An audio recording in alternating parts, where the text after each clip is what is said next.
আসসালামু আলাইকুম দর্শক, ওয়েলকাম জানাচ্ছি পারুল ফুড কিচেনে আর একটা নতুন রেসিপি দেখার জন্য। আজকে আমি শেয়ার করতে চলেছি তেলে ভাজা পিঠা বা পোহা পিঠার রেসিপি। দুর্দান্ত লাগে, দেখে বোঝা যাচ্ছে। আজকে আমি গুড় দিয়ে এই তেলে ভাজা পিঠা বা পোহা পিঠার রেসিপিটা আপনাদের মাঝে শেয়ার করব। চলেন তাহলে এর প্রস্তুত প্রণালী দেখে আসি। আমি এখানে দানা গুড় নিয়েছি, আপনারা এখানে খেজুর গুঁড়ো নিতে পারেন আপনাদের ইচ্ছা। আমি এখানে 2 কাপের একটু বেশি গুড় অ্যাড করে দিব। আপনারা আপনাদের ইচ্ছা মতো অ্যাড করবেন, যতটুকু লাগবে ততটুকু অ্যাড করে নেবেন। আমি গুড় অ্যাড করে নিয়েছি। এখন এখানে হাফ কাপেরও একটু কম আমি এখানে পানি অ্যাড করে দিলাম, দিয়ে এখন গুড়টাকে ভালোভাবে জাল করে নেব। এ পর্যায়ে এই দানা গুড়টা একটু জাল করে নিলে পিঠাটা দারুণ হয়, আপনারা ট্রাই করতে পারেন। আমি ভালোভাবে গুড়টাকে জাল করে নিচ্ছি।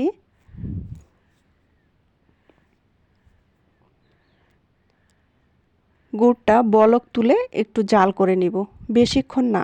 যখন দেখব যে বলক এসে গেছে তখন একটু নেড়ে চেড়ে নামিয়ে নিব।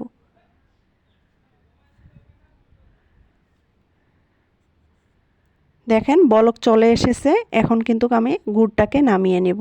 এরকম অবস্থায় আটা মিক্সড করানো যাবে না, এজন্য একটু নেড়ে চেড়ে খুব গরমটা থেকে একটু হালকা করে নিয়ে এখন আমি এখানে শুকনো চালের গুঁড়া অ্যাড করে দিচ্ছি। আপনারা চাইলে এখানে ভেজা চালের গুঁড়াটাও অ্যাড করতে পারেন। আমি এখানে শুকনা চালের গুঁড়া অ্যাড করে দিলাম 1 বাটি পরিমাণ। আপনারা আপনাদের পরিমাণ মতো অ্যাড করবেন। তারপর এখানে আমি ময়দা অ্যাড করে দিচ্ছি 1 কাপ। ময়দা অ্যাড করলে পিঠাটা নরম হয়, আপনারা 2-3 দিন রেখেও খেতে পারবেন, তুলতুলে নরম থাকবে পিঠাটা।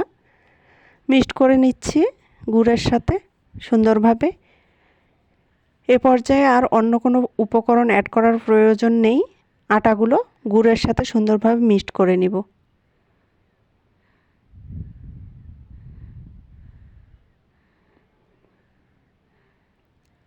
আটাগুলো সুন্দরভাবে মিক্সড করে নেওয়ার পর যখন দেখবেন যে এটা একটু ভারী মনে হচ্ছে, তাহলে এখানে গরম পানি বা গরম দুধ অ্যাড করবেন। একবারে গরম অ্যাড করতে যাবেন না, হালকা কুসুম থাকবে গরম দুধ এবং পানি, যেটাই মিশান না কেন কুসুম গরম হতে হবে। দেখেন আমার মনে হচ্ছে যে একটু দুধ বা পানি অ্যাড করব, তো আমি আগে থেকে জাল করে দুধ রেখেছিলাম, তাই 1 কাপ দিয়ে দিলাম।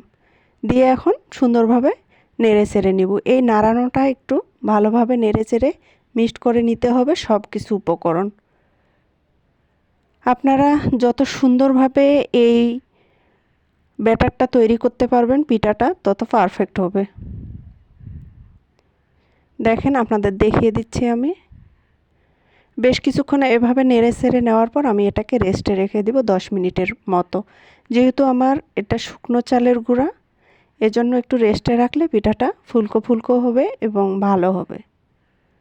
অনেকেরই পিঠা ফুলে না, তো আপনারা এভাবে বানাতে পারেন, তাহলে কিন্তু দারুণ হবে।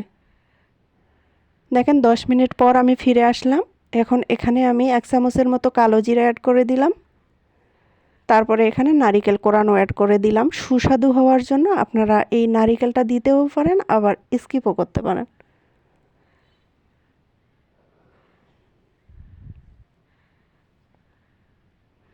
এখন নেড়ে চেড়ে মিক্সড করে নিচ্ছি সব কিছু একসঙ্গে।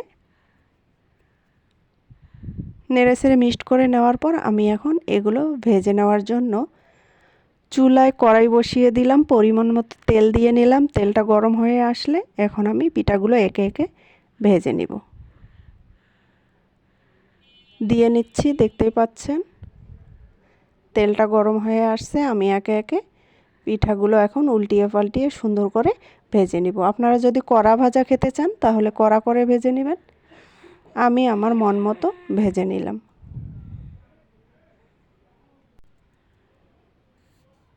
দেখেন উল্টিয়ে পাল্টিয়ে মাশাআল্লাহ কত সুন্দর হয়েছে, তাই না বন্ধুরা? উল্টিয়ে পাল্টিয়ে আমি ভেজে নিচ্ছি।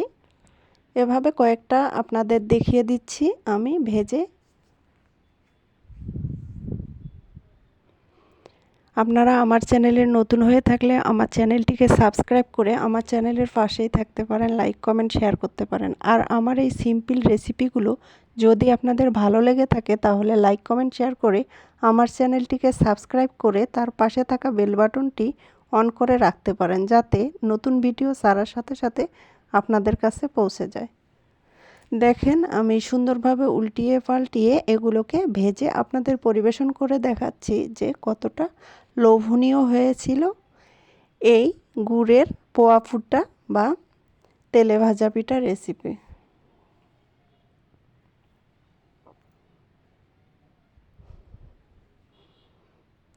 আমি কিন্তু হালকা করে ভেজে নিচ্ছি, আপনারা যদি চান তাহলে আরও কড়া মসমসে করতে পারেন। এগুলো যেহেতু দুধ অ্যাড করেছি, এগুলো মসমসা করলেও কিন্তু 2 দিন ধরে আপনারা সুন্দরভাবে খেতে পারেন, নরম হবে। আমি যে প্রসেসে এটা তৈরি করেছি আপনারা যদি সেই প্রসেস অনুসরণ করেন তাহলে কিন্তু আপনার পিঠাগুলো নরম, তুলতুলে এবং ফুলকো হবে।